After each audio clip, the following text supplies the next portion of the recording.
Alf, the card collecting journey as we head into 2025, it's going to look a little bit different next year. Let's dive in.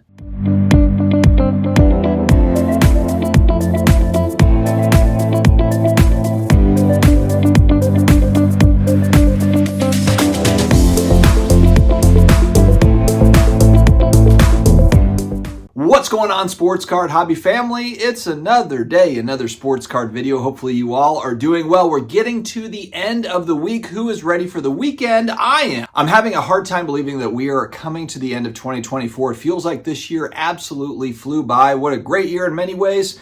And we have a lot of loss in our family. I'm actually heading to a funeral tomorrow for the third family loss that we had this year. So hoping in 2025 that I'm going to less funerals. Before I dive in, we've got our shoutouts. PSA, it's your first time submitting to PSA. We'll take $25 off on me. SCD25 at the billing and shipping screen will get you $25 off. One card minimum on your first order to get started with PSA and try them out. JustCollect.com, you've got a collection that you want to sell, but you don't know how much is it worth. Just go to justcollect.com. There's an easy appraisal form there. Bibbidi bop, bibbidi boo, bibbidi bop, magic trick. They will get answers for you and you will be on your way. Card Capsule, you want quality supplies, but you don't want to pay an absolute fortune for them. Card Capsule is the place to go. Cases and top loaders and penny sleeves and all the goodness. I've got a promo code down below to save you a few bucks, so definitely check that out. All right, as stated in a video earlier in the week, 2024 has been a consolidation year and getting into some bigger foundational pieces. You know, pride of ownership and just owning some important iconic cards and collectibles.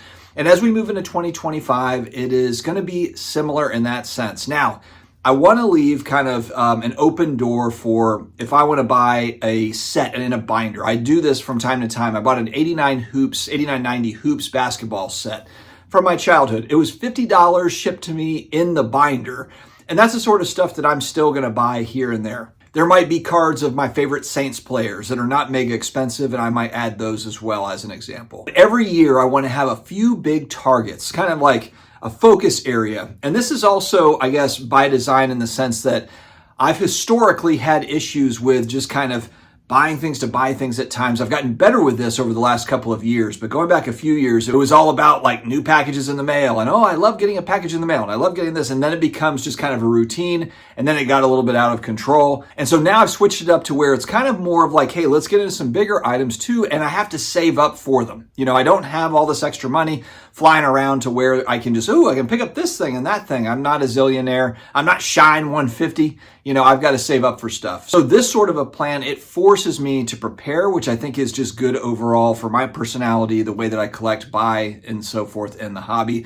I don't sell enough. But where my collection is now, it's basically at a point where I don't really have anything that I want to get out of that I'll sell to get into something else. I have very few kind of spec cards where it's like, you know, in 6 months, hopefully they pop off and then I can sell them for a higher price. Last year I did this, or I guess this year technically, but in 2025 it'll be last year.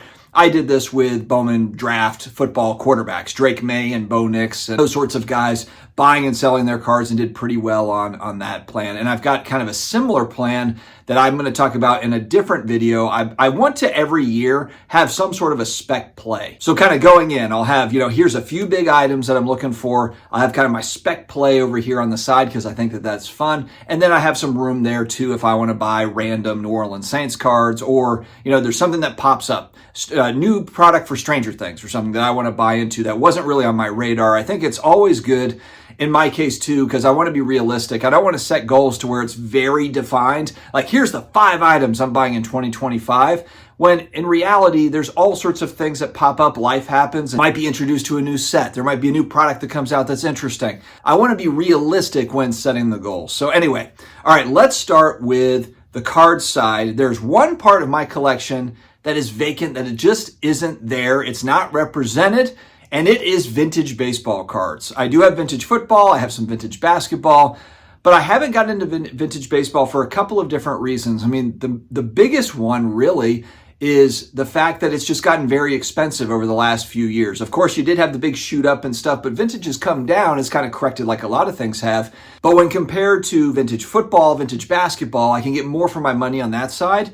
But I just look at a lot of these kind of iconic vintage baseball cards. I'm like, man, I really want to be in on that. Now, I'm not casting a wide net. I'm not going to be, there's some vintage baseball card collectors that, well, people collect in all sorts of different ways. Some of them are collecting all sorts of different Hall of Famers, or they're collecting Yankees, or they've got kind of a broad vision as to what their collection is going to look like. Mine in 2025 is going to be really, really defined, and it's going to be focused around Willie Mays. So Willie Mays obviously passed away this year, and I think he was 92 or 93 or something like that. I look at all the different kind of those vintage guys. Mickey Mantle is another guy, awesome to collect, but there's just so much money in that market. I just feel like buying into Mickey Mantle cards, it's just so expensive. It's very expensive. And I look at Willie Mays when I think about who is the greatest baseball player to ever play, the most well-rounded player ever, and I think that is Willie Mays. I know I'm not the only one that thinks that. I know that there's people that don't think that, and I'm not trying to come on and say like, oh, this is what it is, and there's no debate. Of course there is. There's plenty of debate in all these things. But Willie Mays, the say hey kid, the 5-tool player, the guy that really could do it all, and especially during a time, again, African Americans playing in the 50s and in the 60s, those were not easy times back then. It's just the way that he handled himself. I mean, he's an all-timer, not only an all-time great baseball player, but just from what I've read and what I've heard about him, just an all-around great guy. And it's kind of like with a lot of the guys that I collect. Drew Brees is a big one for me. Of course, he's the best New Orleans Saints player to ever suit up for us, but he's also just, he's a dad I can relate to, an overall good guy from what we've seen. So, those are the types of players that I like. And with Willie Mays, it's kind of like you get all of those. You get everything. And it just so happens that he's got incredible 50s baseball cards. One that's been on my radar, my buddy Flipping Steve has the card. It's the 51 Bowman Willie Mays rookie card. And for me, I've got it kind of sectioned down for 2025. I am looking for either the 51 Bowman, a 52 Topps, or a 53 Topps. What's kind of crazy is I actually like the 53 Topps as far as aesthetically, the look of the card, just as much, if not more, than the 51 Bowman and the 52 Topps Mays. I just love that 53 Topps Mays. I don't know what it is about it. But that particular card really stands out to me. And then another set that I've talked about previously is the 55 Bowman set. Some people don't like the set. It's kind of the wood border with the TV. My dad was born in 1955. I love that set. I don't know what it is about that set, but I really like it. So my goal in 2025 is to get 2 of those cards. It's probably going to be, realistically, it's probably going to be one of the 51 Bowman, 52 Topps, 53 Topps, plus the 55 Bowman, because the 55 Bowman, especially, I'm not going to be buying high grade, so it's more affordable than those other ones. Or, if it just kind of happens the right way, then I might be able to get, a 52 Topps, for example, and a 53 Topps. That would be amazing. There's just something about, and I don't know what it is, but the 52 Topps said I want to own a Mays 52 Topps. Most likely it would be in a 1. Maybe a 1.5, but realistically it's probably a 1. And the great kind of fun thing about vintage is you're always looking for the one that suits your collection best. So when you're looking at 1s and 1.5s, there are some that look like they were just run over by a truck, literally. I mean, they look absolutely horrible, but then there's some 1s and 1.5s vintage cards that actually look pretty good and maybe have a stain on the back, or there's a pretty good size, nice crease, or a couple of small creases. They're all different. I would like to have a centered copy, so even if it's rounded corners, I don't mind rounded corners at all. That means it hasn't been trimmed, and that's really a priority for me. I don't want to buy sharp cornered vintage cards. So if the whole thing is beat up, but it's got perfectly, perfect edges and corners, that's not the card for me. I would like to have a decently centered card that maybe's got, a couple of small creases in it. I don't mind creases if it's got nice surface coloring on the front of it. It's semi-centered. It doesn't have to be perfect, obviously, but again, maybe it's got a pinhole or it's got, a crease or something, but there's nothing around the face and it's a pretty good picture. That's really the card that I'm hunting for. So we will see. Those 3 cards, the 52 Topps and the 53 Topps, are my favorites over the 51 Bowman aesthetically. However, I like the idea of having the rookie card. So this is where the whole thing is very tricky for me to decide on which one is which. And it's really going to come down to, I think, situationally finding the right card. It's just going to happen to where I'm at a show, or maybe I'm on eBay or whatever it is, and just the right one shows up.